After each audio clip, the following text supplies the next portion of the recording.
I've got to I got to get something off my chest, because when the results for the Hall of Fame came out this last, yesterday. Was it yesterday? I think it was yesterday. Yeah. And I saw the percentages of it. It really pissed me off. Okay? And let me explain what I mean. In baseball, for example, right? Baseball is one of those sports that's very historical. Stats matter, numbers matter, and tradition matters, right? Especially to the Baseball Writers Association of America. They're very, very stuck in their ways. If you look at the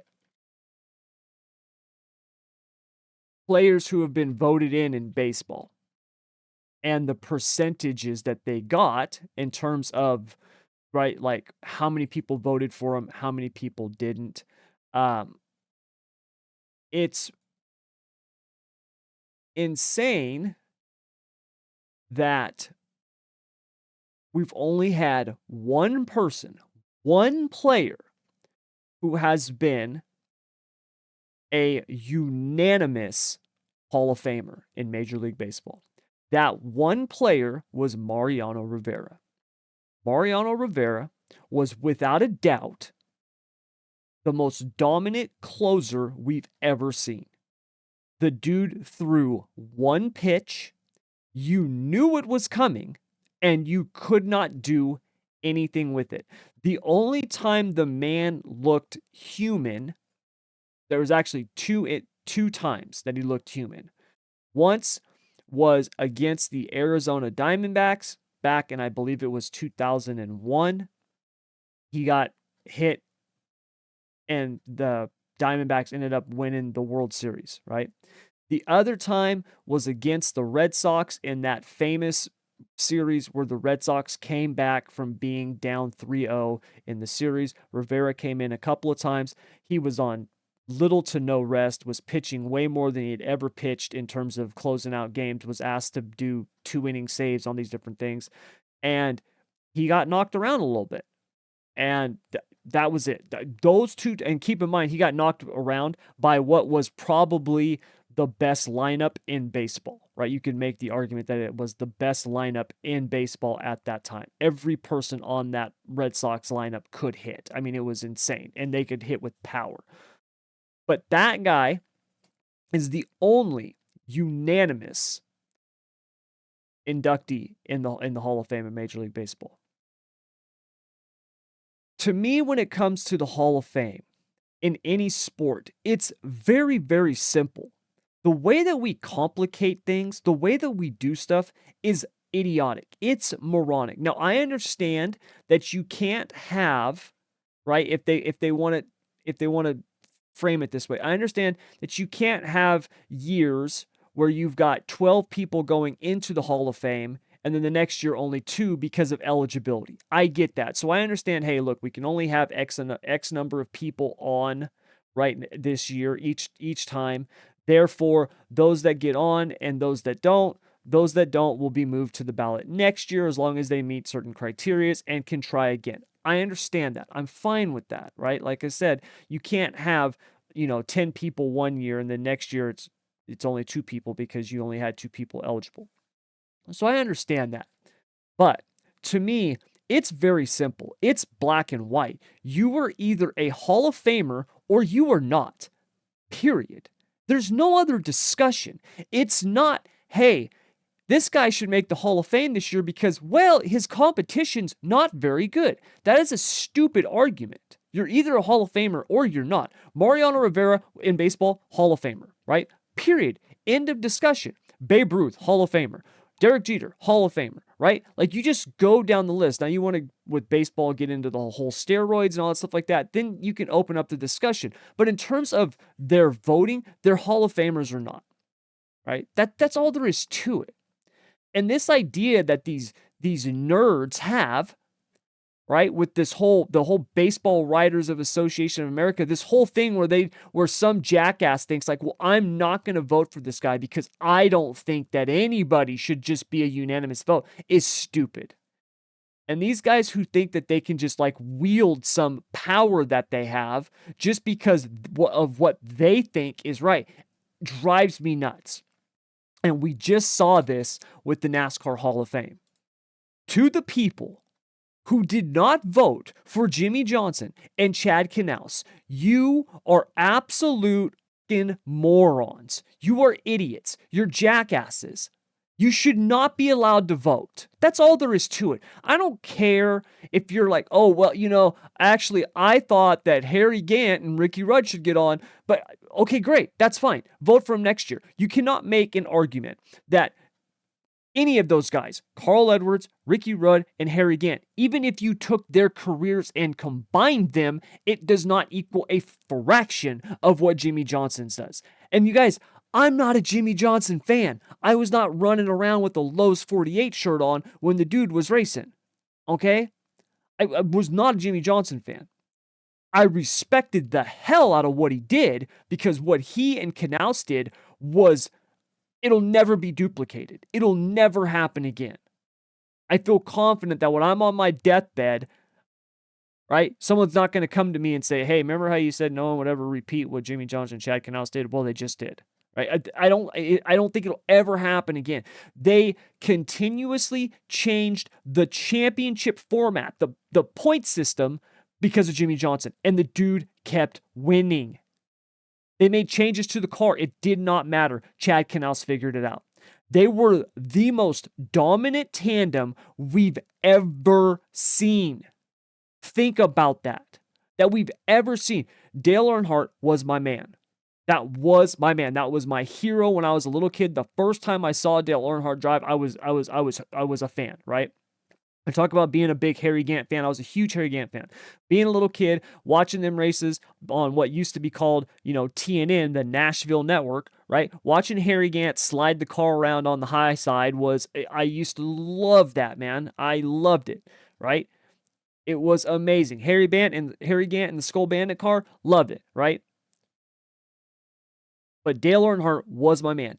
You could take Dale Earnhardt's career, what he did with Petrie, what he did, right, with every crew chief the man had, and it does not equal what Jimmie Johnson and Chad Knaus did. Right? It doesn't. And to me,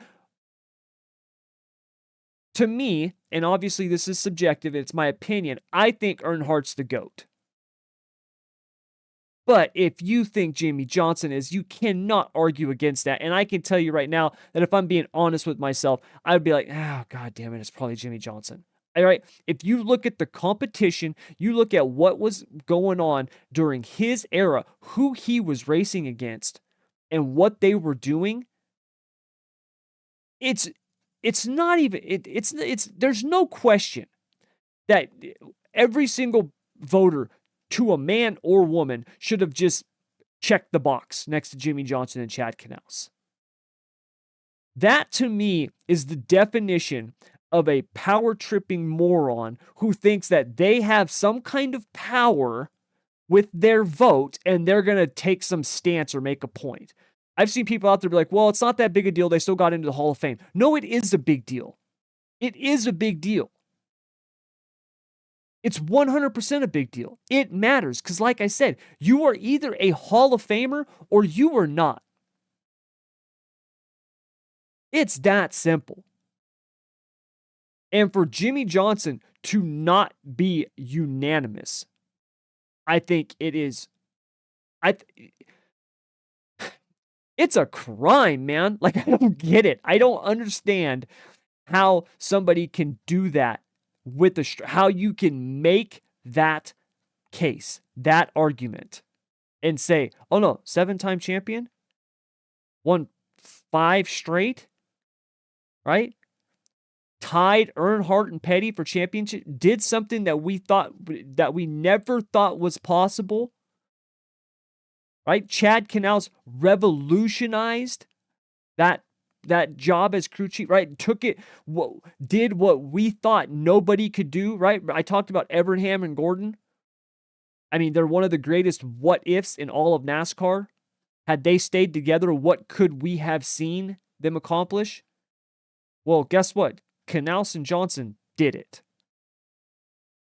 And they did it. And you've got this, it's not like Jimmie Johnson it's not like only one person didn't vote for him. There's like 55 voters. He got 93%. That means that there was a handful of people who didn't vote for him. That with Chad Knaus got 81%. That means that there's like a dozen voters who do not think Chad Knaus is a Hall of Famer. Folks, if Chad Knaus is not a Hall of Famer as a crew chief, can you please tell me who is? Who is? Kirk Shelmerdine, loved him, right? Started the whole Dale Earnhardt, was there for the beginning of it. I mean, you know what I mean? Was what really took off, got Earnhardt's career going. I mean, that was the pairing. And as much as I love Kirk Shelmerdine is not on the level of Chad Knaus. He's just not. So for you voters out there who thought it was a good idea to not vote for literally the greatest crew chief in the history of NASCAR,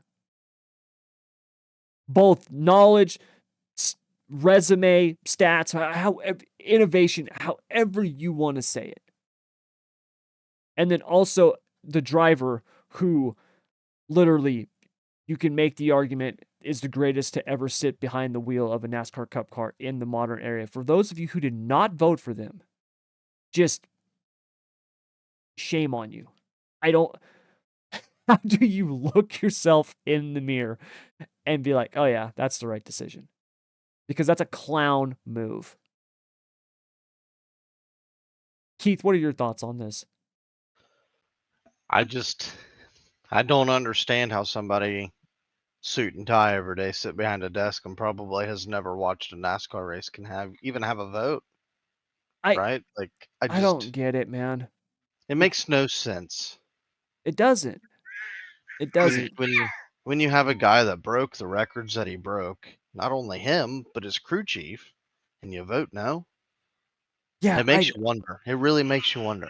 Yeah, I don't get it, and I've heard different arguments like, well, people thought that, Carl Edwards should get on, or, okay, great. Folks, there is nobody, right?